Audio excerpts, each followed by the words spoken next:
Suatu pagi di Istana Merdeka, bukan bendera yang menjadi pusat perhatian, bukan parade militer, melainkan satu meja dan siapa saja yang duduk di sekelilingnya.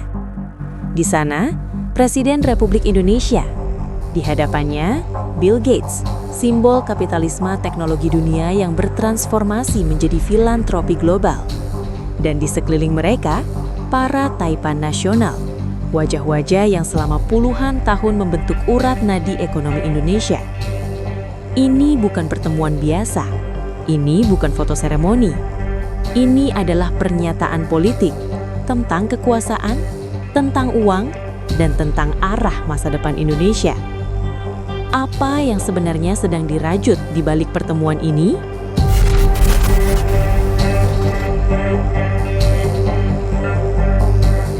Tanggal 7 Mei 2025, Istana Merdeka Jakarta Pusat berubah menjadi ruang pertemuan yang tak lazim.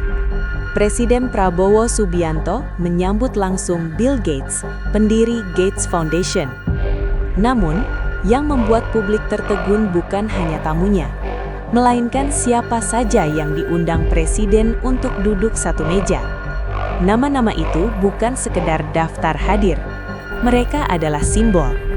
Chairul Tanjung, Garibaldi Thohir, Prajogo Pangestu, Antoni Salim, Dato Sri Tahir, Tommy Winata. Disusul Hashim Jojo Hadikusumo, Arsyad Rashid, James Riyadi, Haji Isam. Para taipan, para pemilik modal, para aktor yang biasanya bekerja di balik layar. Kali ini, mereka dipanggil ke pusat panggung.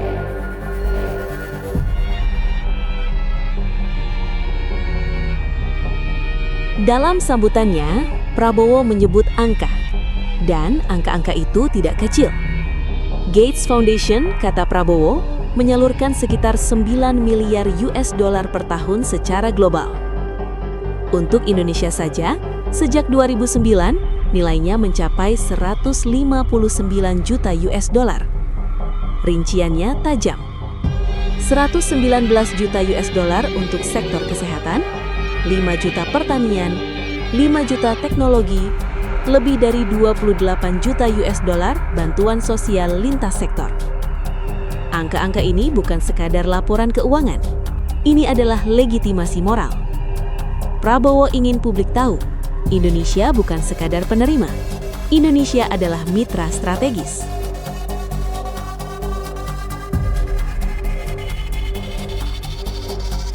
Babak kedua terjadi jauh dari istana.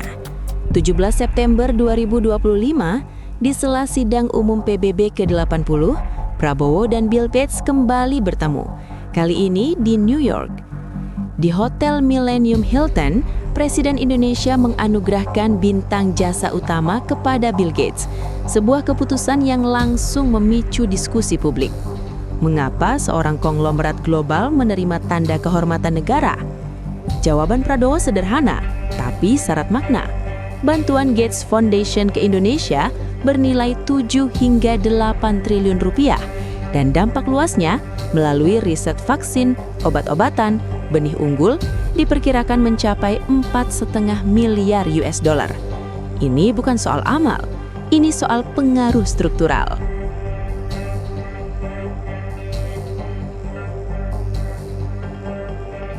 Disinilah pertanyaan besar muncul.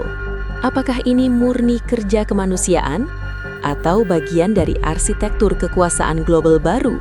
Seorang analis politik nasional melihat pertemuan ini sebagai sinyal jelas Prabowo sedang membangun poros non-negara, menghubungkan negara, kapital domestik, dan filantropi global dalam satu desain besar. Dalam dunia yang semakin cair, kekuasaan tidak lagi hanya lahir dari senjata atau parlemen, tetapi dari dana riset, vaksin, pendidikan, dan pangan.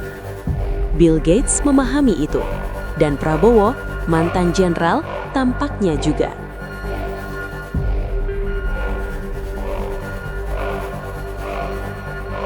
Di titik inilah Danantara berhenti menjadi sekadar lembaga teknokratis dan mulai berfungsi sebagai alat politik negara.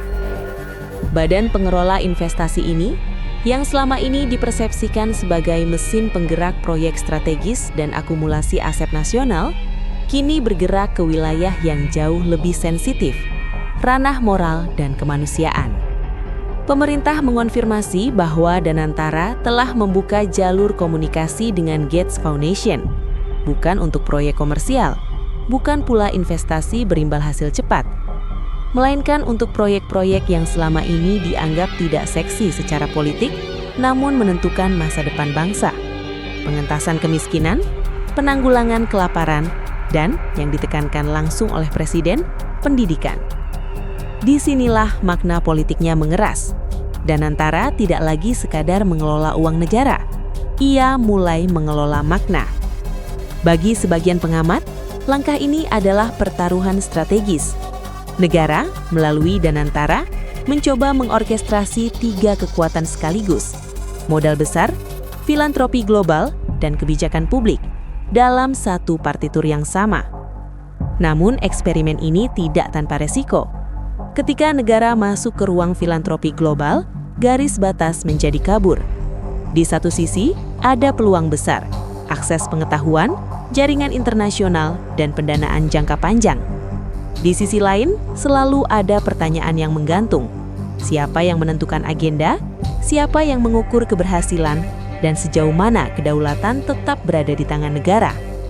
Seorang analis kebijakan publik menggambarkannya begini: Danantara sedang diuji. Apakah ia akan menjadi jembatan atau justru titik kebocoran?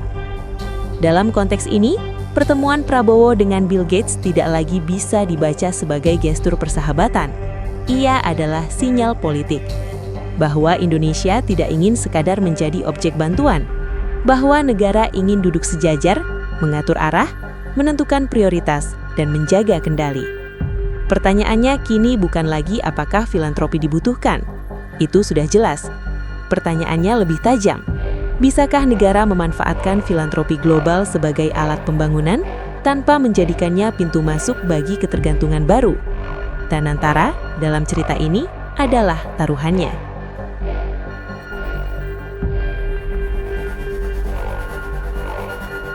Di ruang publik, reaksi muncul nyaris seketika. Media sosial berisik, opini terbelah.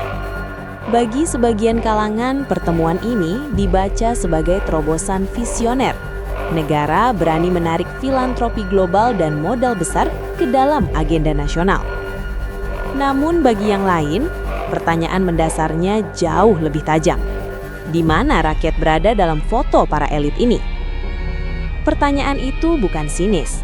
Ia lahir dari sejarah panjang ketimpangan, di mana pertemuan orang-orang berkuasa seringkali tidak berbanding lurus dengan perbaikan hidup di akar rumput. Dan justru disitulah dramanya berlapis. Prabowo tidak sedang berbicara kepada massa. Ia juga tidak sedang mencari legitimasi jalanan.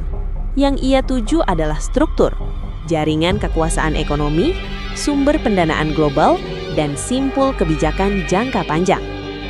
Seorang analis politik nasional menyebut pendekatan ini sebagai politik hulu, strategi yang bekerja dari atas dengan asumsi bahwa perubahan besar hanya bisa terjadi jika sumber daya di puncak dialihkan arahnya.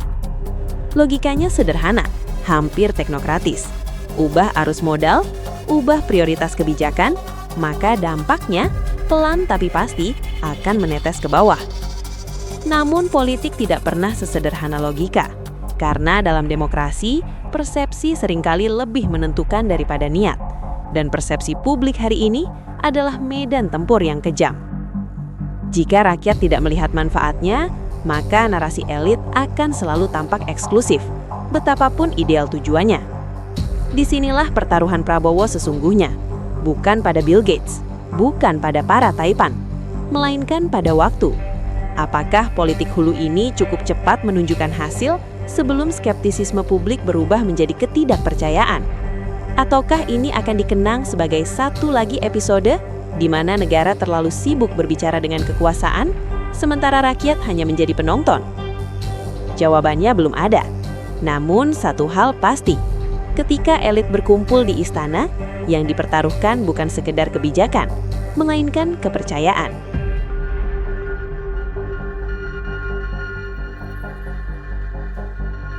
Bayangkan sebuah orkestra. Negara adalah konduktor. Taipan Nasional adalah pemain lama. Bill Gates membawa instrumen baru, filantropi global. Danantara, ia adalah partitur, menentukan irama, tempo, dan arah musik.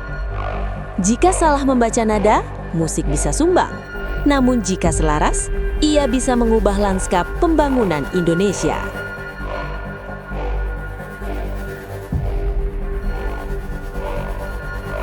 Pertemuan Prabowo dan Bill Gates bukan tentang satu hari di istana, bukan tentang satu penghargaan di New York.